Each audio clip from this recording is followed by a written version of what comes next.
성경 말씀 큐티와 사설로 신앙과 세상을 이어주는 다리 김규배 브릿지. 동계올림픽부터 논란이 되었던 체육계의 각종 폭력이 최근 화두가 되었습니다. 옛날부터 있었던 폭력이지만 묻혀있었던 사실이었습니다. 묻혔던 이유는 여러 가지가 있겠지만 성적 지상주의와 그 안에 순응하지 않으면 불이익을 당하는 현실이 큰 이유가 될 것입니다. 모두가 그러니까, 관행이니까, 원래 그래왔으니까 어떤 이유에서든 잘못된 일들에 순응했다는 것은 참으로 안타깝고 비겁한 일입니다. 그렇다고 순응할 자들을 욕할 생각은 없습니다. 세상이 그렇게 세팅되어 있는 것도 사실이고 제가 그 자리에 있었다면 달라졌을까를 생각하면 자신이 없기 때문이죠. 성적 지상주의는 사회 곳곳에 영향을 미치고 있습니다. 그 안에 사람은 없습니다. 좋은 성적, 좋은 결과에 과정은 어느 정도 묵살되기도 합니다. 그것이 과연 옳은 일인가 고민할 시대가 왔다는 생각도 듭니다. 오늘날 성적 지상주의가 사회에 끼치는 악영향은 곳곳에서 발견되고 있습니다. 사회 엘리트들의 일탈과 정상적이지 못한 특권의식과 선민의식도 있습니다. 인성 없이 성적과 실력으로만 사회의 리더도 평가받는 사회에서 일어나는 많은 병폐와 문제점이 드러나고 있습니다. 이제는 우리의 교육과 사회의 인식이 달라져야 함을 느낍니다. 성적보다 과정, 성과보다 인성, 그것이 우선이 아닐까요? 최소한 기독교인이라면 그래야 할 것 같습니다. 문제가 발견된 곳에 피해자들에 대한 2차 피해가 일어나지 않고 공정하게 처리되기를 바랍니다. 인싸와싸, 기성세대와 신세대, 종교와 삶, 꿈과 현실을 이어주는 브릿지가 되고 싶습니다. 정통 기독교 방송의 꿈을 꾸고 있는 반포 침례교회의 김규배 목사였고요. 오늘의 브릿지 시작하도록 하겠습니다. 오늘 큐티한 남자의 본문은 마가복음 4장 30절에서 41절 말씀입니다. 개역개정 말씀으로 읽어드리겠습니다.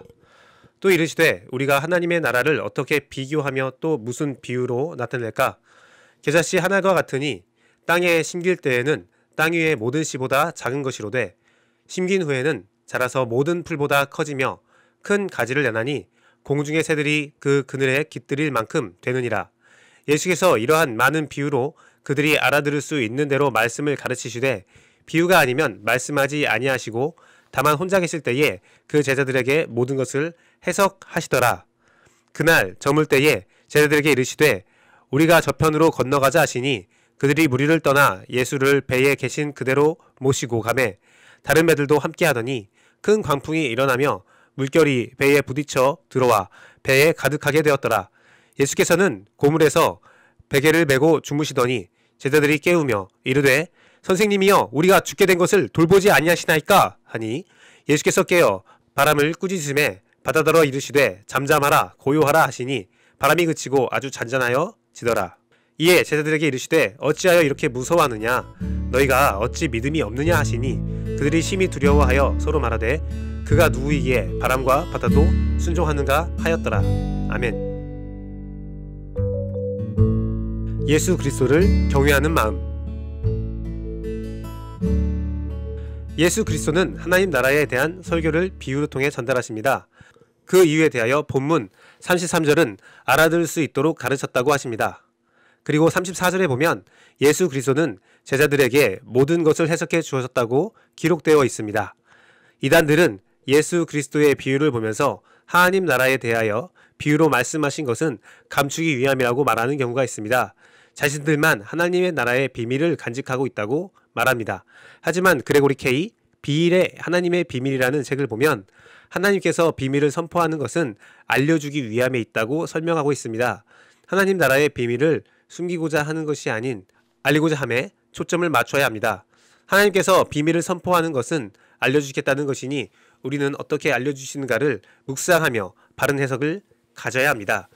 더욱이 오늘 본문에서 밝히는 것처럼 비유의 목적 자체가 알아들을 수 있도록 하기 위함이며 제자들에게 모두 해석해 주었다는 사실을 비추어 보면 예수 그리스도가 알려주신 하나님 나라의 모든 비유와 비밀은 제자들의 기록인 신약 성경을 통해 누구나 알 수 있는 진리라는 것을 알 수 있죠.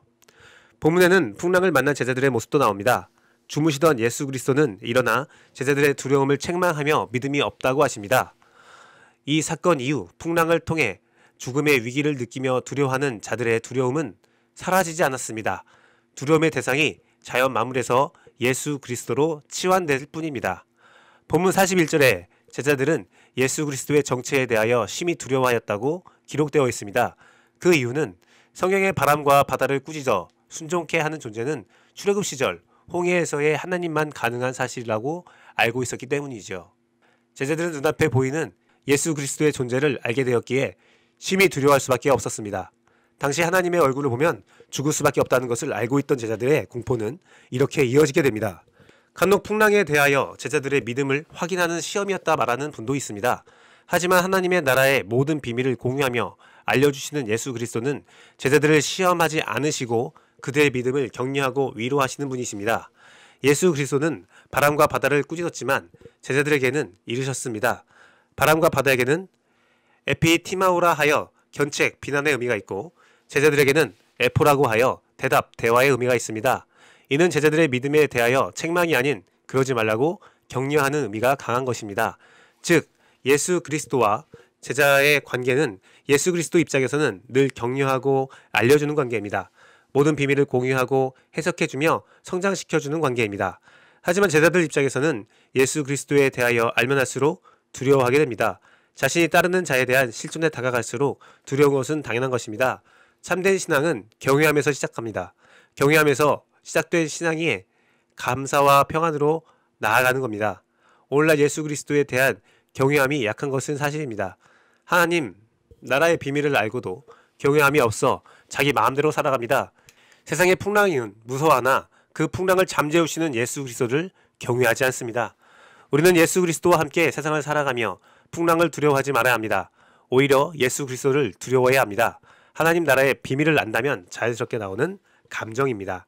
먼저는 두렵지만 그의 사랑과 그의 돌보심을 통해 그를 인격적으로 따르며 예수 그리스도 안에서 평안을 추구해야 합니다. 그리고 평안을 주시는 예수 그리스도를 깊이 묵상하며 사랑해야 합니다. 그것이 참된 경외함입니다. 그 경외함을 가지고 하나님 나라의 비밀을 아는 자로서 마땅한 삶의 열매를 맺어가며 살아야 하겠습니다. 작은 겨자씨가 커지듯이 나의 삶의 작은 부분에서부터 변화가 시작되어 점점 나의 삶의 모든 영역으로 하나님의 나라가 확장되어 갈 것입니다. 예수 그리스도를 알기 전에는 전혀 알지 못했고 살아가지 못했던 삶의 방법이 삶을 충만하게 인도하게 됩니다. 그것이 하나님 나라의 확장입니다. 확실한 하나님 나라를 기다리며 나의 삶에서 하나님 나라를 소유한 자로서 마땅한 열매를 맺어가는 삶, 그것이 예수 그리스도를 온전히 두려워하며 살아가는 삶의 유일한 방법입니다. 나의 삶의 풍랑을 생각하고 그 풍랑을 해결해 주시는 예수 그리스도를 경외하며 그 안에서 평안함을 소유하길 원합니다. 내 삶의 풍랑이 끝내 내가 얻지 못하면 분노가 일어나는 것이고 그것은 팀 켈러의 내가 만든 하나님의 알 수 있는 하나의 단락으로 우상의 증거라고 합니다. 내 안에 우상으로 인해 두려움과 떨림이 있다면 예수 그리스도를 경외하고 사랑하기 위해 우상을 해결하는 여러분이 되기를 소망합니다. 하나님의 비밀을 아십시오. 그리고 그 비밀 가운데 자유하십시오. 오늘의 브릿지 여기까지 하겠습니다. 감사합니다.